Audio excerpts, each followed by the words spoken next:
I have spoken to a number of such entities when I was doing ruqya. I've had experiences myself with my own two eyes. I've experienced, I've seen, I've heard that which I cannot explain. Changing of the eyes, deep voice, extra powerful. I have seen this myself. You look at a person's eyes and it's not human. I mean, I've done this myself where a petite little lady, like 5'3", whatever, and reading Quran, and I say, La ilaha illallah. And this voice that is not human, the deepest, hard voice you can possibly imagine, screams back at me, there is no God. I mean, like a voice that is simply not humanly possible. I'm saying, say La ilaha illallah. And this is in front of me, my own two eyes, and there were people in the room as well. And this voice is coming from her that's not from a 5-foot lady. The deepest, you can't even imagine how deep and how terrifying that voice comes. And this is my own ears hearing this.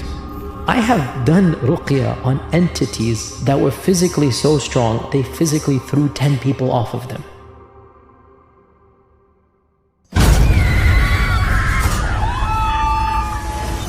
You had some interesting experiences with jinn exorcism, and you said you actually got to speak with them and ask them questions. I have spoken to a number of such entities when I was doing ruqya, and you are expected to speak to them to understand why they're doing what they're doing. I do believe 100% in exorcism, in jinn possession. I know people are skeptical. I know people want to deny it. I've even said to some of my skeptics, I said, come with me next time I do an exorcism and see with your own eyes and feel the electricity in the room. Like even the room itself becomes different. But I'm going to make a generic statement here. Much of the modern culture of horror stories and horror genre and horror movies, it's taken from the cumulative experiences of men. So it's not coming out of complete thin air. I'm not saying we accept horror movies. I'm saying the stories you hear and what is reflected in horror movies, much of it, not all of it, much of it is from the experiences of people. And that's why it gets into Hollywood. So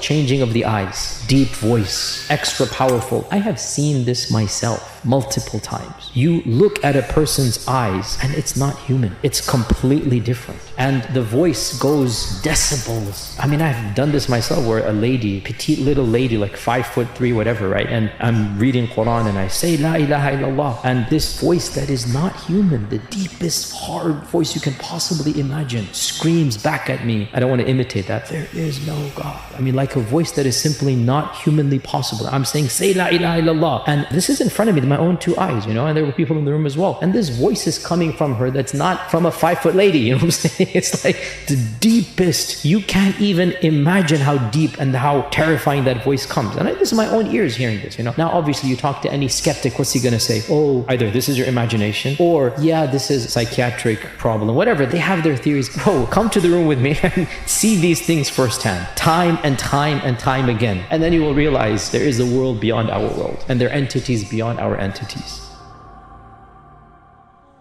One of the reasons I don't like talking about this is because people misunderstand and they become scared when they're not supposed to be scared. If you truly understand the Quranic and Islamic understanding of jinn and of sihr and of exorcism, it actually empowers you. It actually makes you brave because you understand this is a created entity that has no power over you unless you give it power. And your fear of it is actually giving it power. And your trust in Allah makes it completely debilitated. I have done ruqya on entities that were physically so strong, and I don't want to say too much, but they physically threw 10 people off of them. And I'm literally 5'6" coming into the room, I'm saying, I'm not, you're taller than me, But inshallah, I hope inshallah, there's trust in Allah, iman in Allah. Whatever weakness I have, when I come with that, these entities just cower, tremble. They just fall down. They can throw 10 people off physically, but our strength with them is not physical, man. That's what I'm trying to explain. You don't need to be scared. It's not a battle. When you believe in Allah, they're nothing. If you come with iman and you come with Quran and you say to them what you're supposed to say, which is from the hadith we learned, Bismillah, ana abdullah, ukhruj aduwallah. This is from the Sunnah. Bismillah, I'm coming to you with and through Allah. I'm not coming to you by myself. I am Abdullah. Who do you think you are? Get out of here, O enemy of Allah. This is the attitude from the Sunnah. If you say this phrase with Iman, there is nothing of evil that can stand in front of you because you have Allah subhanahu wa ta'ala. So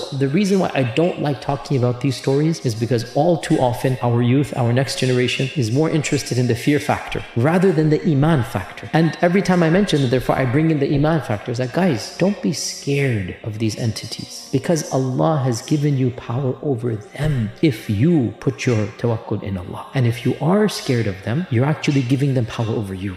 Bismillah, ana abdullah, ukhruj adu Allah.